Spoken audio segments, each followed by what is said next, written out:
आइए आज social science में सिविक्स की इकाई अध्याय 12 भारतीय संविधान हम पढ़ना चालू करते हैं।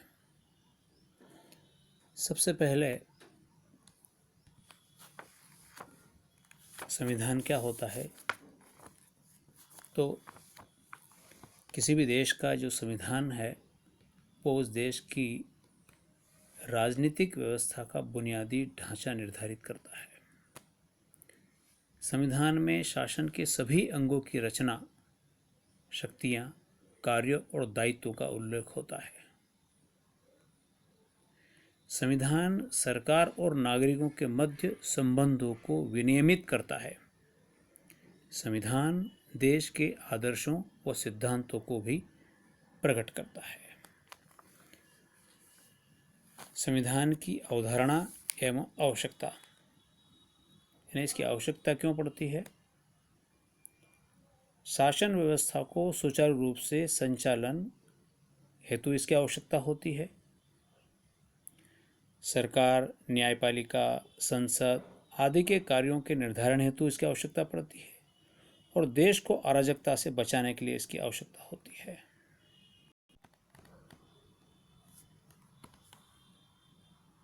किसी देश का शासन जिन मूलभूत नियमों, कानूनों के अनुसार चलाया जाता है, उनके संकलित प्रलेखों को संविधान कहते हैं। ये परिभाषा है। आगे बढ़ते हैं। विश्व के विद्यमान संविधानों के सर्वोच्च लक्षणों को एकत्र कर अपनी आवश्यकताओं एवं दशाओं के अनुसार हमने स्वीकार किया है। तकरीबन हमने दुनिया के 60 देशों के संविधानों का अध्ययन किया और सभी से कुछ न कुछ सीखा, जिसमें एग्जाम्पल के तौर पर आयरलैंड से नीति निर्देशक तत्व, अमेरिका से मूल अधिकार, कनाडा से संघात्मक शासन, इंग्लैंड से संवैधानिक परंपराएं एवं न्यायिक निर्णय, संवैधानिक टीकाएं एवं संविधान की विशेषताओं की राय, विशेषज्ञों की राय हमने ली है दुनिया भर के। अब हम आते हैं संविधान सभा का गठन कैसे हुआ। यानी हमारे भारत में अंग्रेजों का शासन था, तो संविधान बनाने के लिए हम आगे कैसे बढ़े, उसमें कुछ घटनाएं संबंधित हैं जिनने सपोर्ट किया, और उसमें 1946 का एक कैबिनेट मिशन इसकी प्रारंभिक योजना रही। अब ये कैबिनेट मिशन क्या है? 1946 में एक प्रतिनिधि मंडल जो है इंग्लैंड से भारत आया था, जिनमें 3 सदस्य थे, तीनों अंग्रेज थे। उनके सुझाव अनुसार 1946 में संविधान सभा के सदस्यों का निर्वाचन हुआ। उपरोक्त समय में ये सब जो व्यवस्था चल रही थी, एक अधिनियम पारित हुआ था 1935। उस अधिनियम के तहत हमारे देश में शासन चल रहा था। ये जो संविधान सभा के सदस्यों का चुनाव हमारे भारत में हुआ, वो तात्कालिक प्रांतीय विधानसभाओं के द्वारा हुआ, अप्रत्यक्ष चुनाव के आधार पर हुआ। इस समय तकरीबन 389 मेंबर्स जो हैं वो चुने गए थे। वो अलग अलग इस प्रकार थे, जो विभिन्न प्रांत हमारे देश में थे वहाँ से 292, देसी रियासतें जो थी, जो शासन चलाती थी, वहाँ से 93, और जो चीफ कमिश्नरियों यानी अंग्रेजों के अंडर में थे वहाँ से 4। इस तरह से 389 संविधान सभा के सदस्यों को चुना गया। इस समय भारत में 562 रियासत थीं। रियासतें मतलब जो देशी राजाओं के अधीन थी।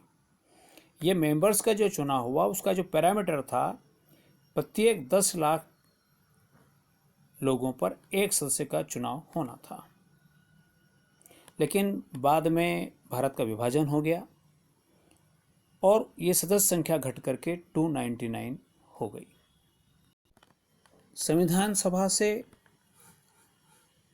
जुड़ी हुई और बातें हैं, वो घटनाएं हैं जिन घटनाओं ने हमको इस ओर आगे बढ़ाया, यानी हमारे संविधान की ओर आगे बढ़ाया।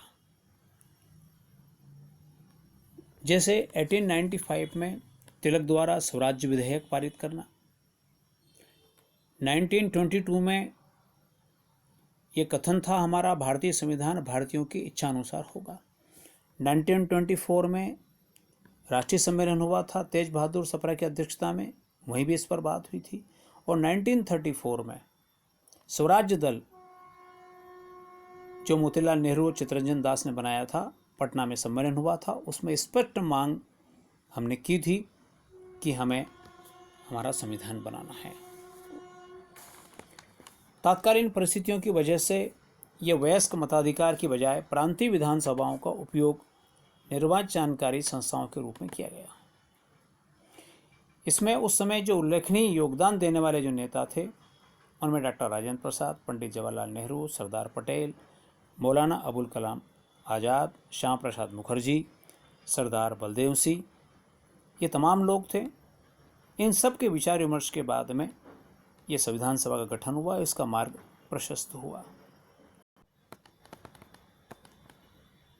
इसकी पहली बैठक 9 दिसंबर 1946 को डॉक्टर सच्चिदानंद सिन्हा की अध्यक्षता में हुई, जो अस्थायी अध्यक्ष थे। दूसरी बैठक 11 दिसंबर 1946 डॉक्टर राजेंद्र प्रसाद जो स्थायी अध्यक्ष थे उनकी अध्यक्षता में हुई। कार्य अवधि इसकी 2 वर्ष 11 माह 18 दिन, कुल 11 अधिवेशन में 166 बैठकें हुई और हमारा संविधान तैयार हुआ। नवनिर्मित संविधान 26 नवंबर 1949 को पारित और अंगीकार हुआ, लेकिन ये लागू नहीं हुआ था। लेकिन कुछ उपबंध इसके तुरंत लागू हुए, जैसे नागरिकता, निर्वाचन, अंतरिम संसद आदि। बाद में ये 26 जनवरी 1950 को लागू हो गया।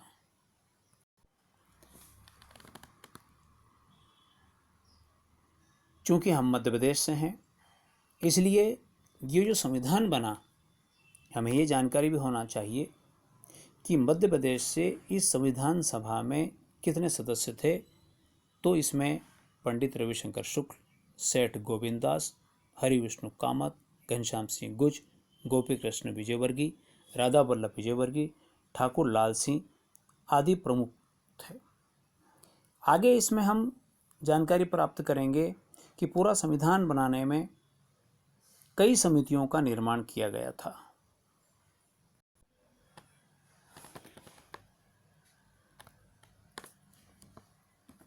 प्रारूप समिति, ड्राफ्टिंग कमेटी। जैसा कि मैंने कहा था, संविधान निर्माण को सुगम बनाने के लिए कई कमेटियां, कई समितियां बनाई गई थी। इनमें प्रमुख समिति थी प्रक्रिया समिति, वार्ता समिति, संचालन समिति, कार्य समिति, संविधान समिति, संघ शक्ति समिति, मूलाधार एवं अल्पसंख्यकों से संबंधित समिति।